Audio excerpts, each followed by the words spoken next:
Hey guys, this is Gaijin Hunter. I've been asked for years now what my favorite monsters in Monster Hunter are, and honestly, I love them all.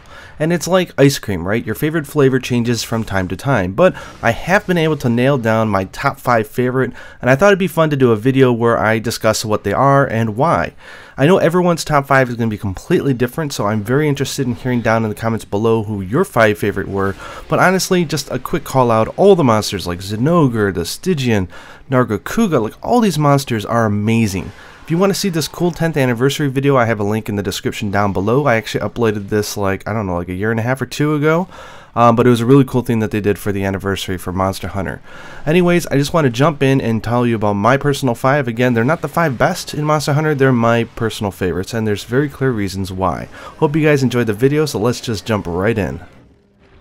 Number 5, the Glacial Egg Nectar. Now I know what you're thinking, why this monster of all things? Well, I started Monster Hunter with Monster Hunter 3G, which was 3 Ultimate in the West, and I was a main for Lance. And if you guys don't know, the Agna Z, which is the G rank version of this monster's armor, matched with I think the Deviljho waist, was like the armor to have for guard lancing. This is before I discovered evade lancing, so this thing was my goal to make and get to for probably like the first 200 hours of the game.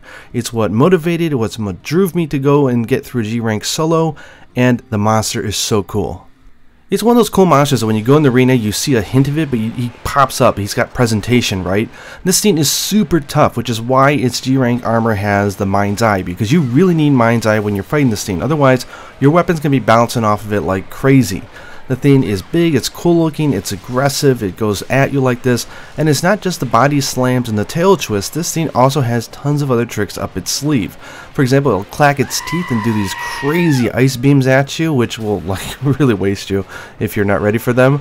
It does all these like sort of like pounding attacks where it comes at you. This monster really teaches you how to play because the safest place is right next to it under its chin by its chest. So you've got to be aggressive, you can't be afraid, otherwise this thing is going to smack you around. It goes in the ground, you don't know where it's going to go. It takes advantage of the environment and does these like crazy sliding things and gets away from you. Of course, if you're a Lancer, you can catch up like this. It even does stuff like it goes up into the ceiling and knocks down like ice crystals and stuff. Like, this is awesome. Where'd it go? Oh!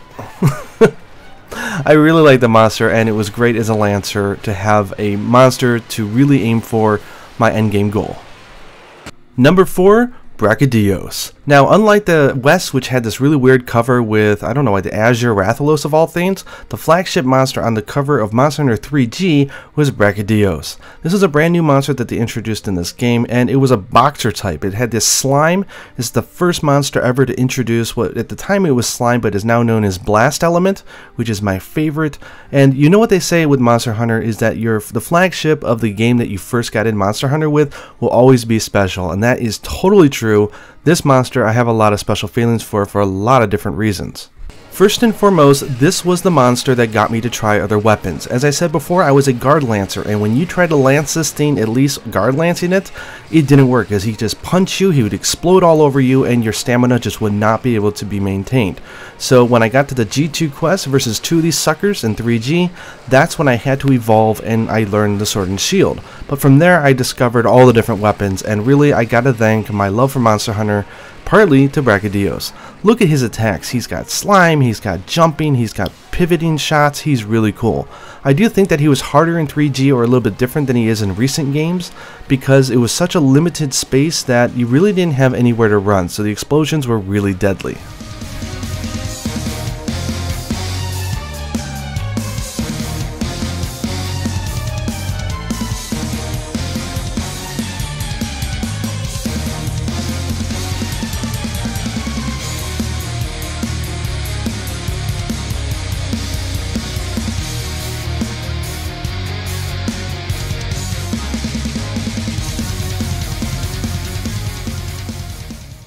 Number 3, the Molten TRex. Now, I love every iteration of TRex, but Molten has gotta be my favorite. There's one thing you'll notice on this and the next coming monsters is that I love a monster that really embraces its concept. Something that is crazy, aggressive, something that is just totally a monster. And this thing defines it. Thing starts out really like low-key, and then as its furnace burns and he gets rolling, man, this thing goes nuts. It's a crazy fun fight. people running and dashing all over the place, and the monster is just relentless. And this hot baby is also a blast type monster, my favorite type out there. Boy is huge, like fire. So start melting, ladies, because the boy is hotter than hot. He's hot. So check this out. At the very beginning of the hunt, it's like the cat just woke up from its nap. The thing is so slow. It's just deliberate. All the moves are very easy to fight, and you go in there thinking, this thing is a pushover. Like, what is so deadly about this thing? But man, as the hunt goes by and its engine gets burning, this thing becomes unstoppable. Its claw attacks, once it starts getting burning, will cause blast blight, which of course will blow up if you just leave it, so you have to do evades. But when you're evading with him, he is so large and he charges after you that it's very easy to get yourself hit again. So it's just like constant blast blight. So go in here with the anti-blast blight and you'll have a much easier time. Try to run away, this thing will find you. There is no running away, you've got to confront this thing face to face. Which is easier said than done, because its roars have a huge radius and will kill you in one shot if you're not careful. So stay away, or find a way to guard or something, or get behind it when that thing goes nuts. Just look at him go into what I call lawnmower mode. It's so good. Barely got out of there. Yeah, this will show you how powerful these blasts are, man. Ugh, they'll one-shot you. Goodbye. Number 2, the Savage Deviljho. Actually, not just the Deviljho. The Deviljho, the Savage Deviljho, and the Apex Deviljho, all of these things are awesome. This truly is a monster. It's got sort of like that old like King Kong sort of like classic monster BGM when it comes in. It's huge, it's hideous, it will attack anything, and it is starving. It will eat you, it will eat other monsters, it will eat its own tail if you cut it off. This thing is truly a beast, and I love doing it in G rank, especially with the Savage, because man, people cart left and right. The thing is just great, which means when you overcome it, the sense of satisfaction is always top notch. This monster wastes no time. At the very start of the hunt, it'll try to eat you, it'll stand up and start doing these breath attacks, and if you get hit by this, it removes the element on your weapon. So if you think you're going to be all snazzy going in there with blast or sleep or something like that, well, you better be good at watching out. And man, he'll catch you off guard like this and eat you, and your only defense is to hit him in the face with poop. How badass is that? This thing is just relentless. I love it.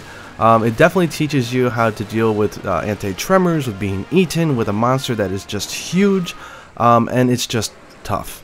But speaking about tough, the Apex one, and the Apex system I know a lot of you probably didn't like, but the Apex Deviljho was the pinnacle for me of a challenge. This thing was just so strong, so powerful, and so hard to fight that when I did finally kill it, I think I only did it a few times, man did I feel good. The cool thing about the Deviljho is all of its moves are actually pretty like natural if you think about it. It stomps its foot and makes the ground tremble, it does huge swipes with its mouth trying to eat you, it does a big tail swipe, so if it's not moving in a very weird, unintuitive way, you think that avoiding it would be easy, but man, no it's not. And these breath attacks, look at my life, I'm sure I'm not at max, but I'm near max. One hit, you're gone.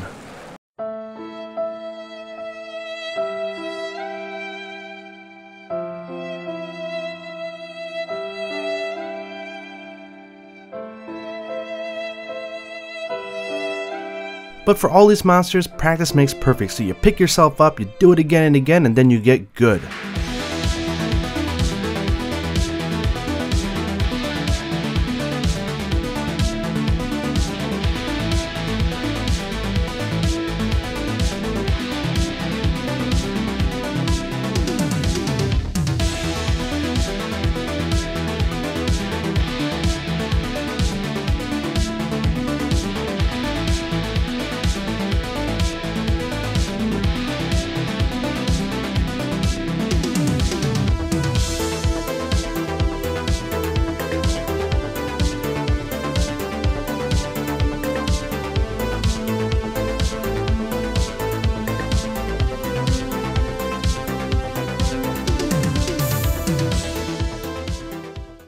Now, picking out my favorite monster in Monster Hunter was an incredibly hard task, but I looked into my heart and there's one monster that I keep coming back to, and it's gotta be the king, and I'm sure it is for a lot of you out there as well.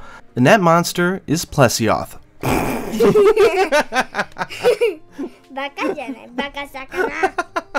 No, I'm joking.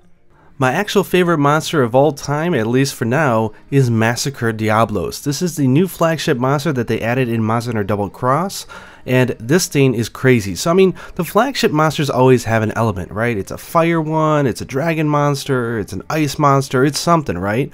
Well, not this one. Massacre Diablos has no element, so it relies on its absolute power and speed to totally reign over all the other deviants, and boy does it. As I was mentioning earlier, I really like monsters that are aggressive and really embrace their concept, and Diablos is a great monster. It charges at you, it goes in the ground, it pops up out of nowhere, and this is just the ultimate beautiful version of it. Now the cool thing is this thing actually has a few modes. When you first start out, this thing is just a regular nice big Diablos with this like asymmetrical horn where it tries to like just skewer you like a shish kebab, but after you do enough damage to it, it becomes red hot. When it becomes red hot, it starts doing like faster attacks, it starts doing like double attacks.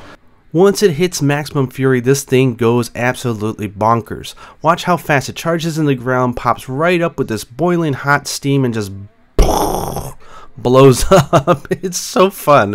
All I can do is laugh as I play it. It's just so fun. When it does its tail attacks, you'll see all these huge boulders flying out. Just everything about this thing is just like power to the extreme. So I really hope that Monster Hunter Double Cross comes to the West so that all of you have a chance to fight this amazing monster as well. It's the tea kettle, right? So cool. Well, I hope you guys enjoyed hearing about my top 5 favorite monsters. Again, there's tons of monsters I love. Like Gormagala was on the list many times, and I debated whether or not to put him on or take him off. The Stygian Zinogre, Raytheon for being the monster that taught me how to pretty much learn every weapon like a tutorial monster, and the list just goes on. And of course I omitted all the Elder Dragons because that's like its own little list right there. Anyways, let me know down in the comments below who your top 5 favorite monsters are. I'd love to know, and do hit the like button if you enjoyed this video and subscribe if you haven't already, and until next time, happy hunting.